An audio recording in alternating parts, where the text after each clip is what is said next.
ராமநாதபுரம் மாவட்டம் திருப்புல்லானி ஒன்றியம் உத்தரவை ஊராட்சி செட்டிக்கருப்பன் வலசை கிராமத்தில் அமைந்திருக்கும் அருள்மிகு தட்சிண மாடசாமி கருப்பசாமி ஆலயத்தின் அஷ்டபந்தன மகா கும்பாபிஷேகம் வெகு விமர்சையாக நடைபெற்றன. அருள்மிகு கருப்பண்ணசாமி பரிவார தெய்வங்களுக்கு சிம்ம லக்னத்தில் கணபதி ஹோமம், நவக்கிரக ஹோமம், மங்கள இசையுடன் சூரிய பூஜை, கோபூஜை நடைபெற்று வேத விற்பன்னர்கள் மந்திரங்கள் முழங்க பூரண ஆகுதியும் நடைபெற்றது.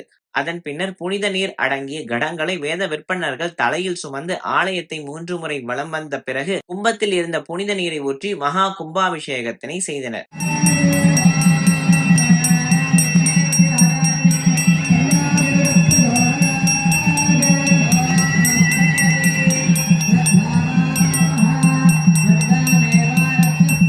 கும்பாபிஷேகம் நிறைவு பெற்ற பிறகு அருள்மிகு தட்சிண மாடசாமிக்கு சிறப்பு அபிஷேகம் நடைபெற்று சிறப்பு தீபாராதனைக்கு பின் அனைவருக்கும் பிரசாதங்கள் வழங்கப்பட்டன.